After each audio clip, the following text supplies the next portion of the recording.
depressed, frustrated, sad, confused. You want answer. Let's talk. Give me a message sa page ko sa Philippine Dating Coach and you can have one-on-one coaching with Coach Baze, your dating coach. Just please subscribe to my channel and hit the bell button. Okay, so napaka-importanting alam mo ang tatlong senyalis na ito para at least alam mo kung nasaan na ang ex mo. At eto ang mga senyalis na palihim nagbabantay ang ex mo sa bawat galaw mo. And iniisip mo ba na nakalimutan ka na niya at ganun lang kadali lahat sa kanya? Na masaya na siya habang ikaw nagmumukhang tanga kakahintay?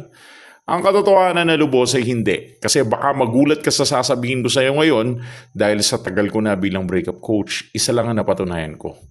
Ang ex na nagsasabing ayaw na niya, siya rin naman ang ex na hindi makatiis sa hindi or ang hindi makatiis na i-stalk ka or i-check yung mga My Day mo, social media mo, gumamit ng fake account, something like that. Lagi nilang ginagawa yan. Kahit sila mismo yung nagsabi na hindi na sila babalik, gagawa pa rin at gagawa pa rin ng fake account yan para i-stalk ka. Maniwala ka sa akin. And you know why? Bakit? Kasi at the end of the day, tao lang yan. Sinungaling sa madaling salita. They're always lying to you. And of course, dahil nga takot ka, duwag ka sa ex mo. Feeling mo ngayon, lahat na sasabihin ng ex mo, totoo. At syempre sa video na ito, ibibigay ko sa iyo ang tatlong signs na palihim kang binabantayan ng ex mo. Unang sign, ito yung tinatawag nating digital ghosting. Ibig sabihin, biglang nagiging active sa social media.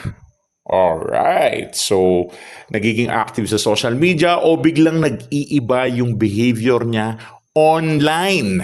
Napansin mo ba? Nung kayo pa, hindi naman yan mahilig magpo-post. Ngayon, pati paghinga na niya, naka-story na, di ba? So, actually, hindi naman niya nagpapapansin sa mga followers niya. May chance din na bait yan para makita mo at gusto niyang makita ka kung paano ka mag-react. So kung titignan mo yan, syempre kung isisin mo yan, matatalo ka. Ginagawa niya yan para ma-validate yung feelings niya na affected ka pa rin. Kaya ang tunay na mananalo, hindi ikaw.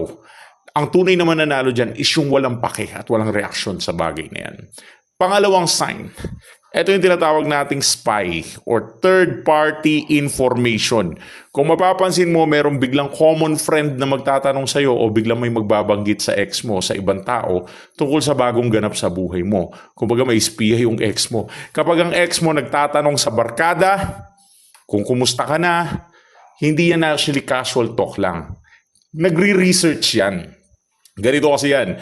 Gusto niya malaman kung syempre wasak ka pa ba or kung makakahanap ka na ng mas mahigit sa kanya, di ba? So yan yung ginagawa ngayon ng spy or ng third-party information. So wag na wag kang magbibigay ng impormasyon. Pwede, pero minsan maganda rin na bigyan mo siya ng insight na nag-i-improve ka sa buhay. At ang pinaka nakakabaliw sa ex mo ay ang silence at katahimikan. Pero syempre, tahimik ka na alam niya pero ipaalam mo sa tropa mo yung mga improvement na nangyayari sa'yo. Kumbaga, kapag gumamit ng espiya ang ex mo, like in-spy ka sa ibang tao, dapat malaman ng ex mo na nag-i-improve ka habang tahimik ka. Pero dapat malaman niya yun sa mga espiya na sinesend niya sa'yo. Nanay niya, tita niya, tito niya, pinsan niya, tropa niyo, common friends, something like that, na i-involve yan sa mga ganyan eh.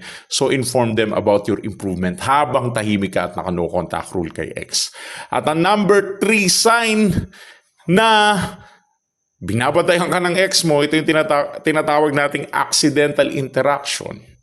Ito yung point na bigla siyang magla-like tapos i-unlike niya agad. O kaya nag-view siya ng story mo kahit sinabi niyang naka-block ka na. Obviously, nadudulas yung daliri. So actually, hindi yun basta-basta aksidente. Matagal ka na niyang ini-stalk yung profile mo. Hindi lang niya napapansin na napipindot niya. Sabi niya, pero hindi ibig sabihin kahit sinabi pa niyang move on na siya, ang utak niya na-o-obsess pa rin yan sa bawat galaw mo. Kasi bakit siya nanonood ng My Day mo? Kasi natatakot siya na baka maging okay ka na nang wala siya sa buhay mo. And that, my friend, is your power, of course. At eto pa, ang nagiging problem natin dito, kung gusto mong malaman kung paano ang ganitong way na alam mo yon, ang marketing wrap natin dito is to understand na kung gusto mo maging mabenta ka sa ex mo, kailangan nagiging high value ka. at ang high value mo na yan is i-improve mo, pwede mong gamitin na social media mo ng dahan-dahan. 2026 na, hindi naman kailangan mag-deactivate after ng breakup, pero depende yan sa sitwasyon. May mga times na pwede mag-deactivate, pero may mga times na pwede ka pa rin manatiling active or activated. So, kung gusto mo magkaroon ng malaking value sa kanya or mataas na value sa ex mo, is kailangan nagno-no contact rule ka habang nagpo-post ka sa social media. Huwag mo siyang i-reach out. At kapag ang tatlong yan ay ginagawa niya, malamang sa malamang, binabantayan ka niya. And that's my very point of view. Una, digital ghosting, ibig sabihin, nag-iiba yung behavior niya online. Number 2, nagkakaroon ng spy or third-party information mula sa mga kaibigan o common friends nyo. And number 3, merong accidental interaction na bigla siyang magla-like sa post mo, i-unlike agad, nag-view sa story mo, kahit sinabi niyang naka-block ka pa or anything or etc. and something like that.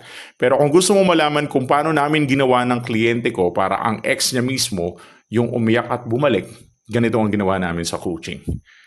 Kung gusto mo ng clarity, hindi mo na kaya ang sakit, PM mo lang ako sa Philippine Dating Coach page. Doon sa mismo messenger ko, I've been a coach for 7 years sa breakup coaching specifically.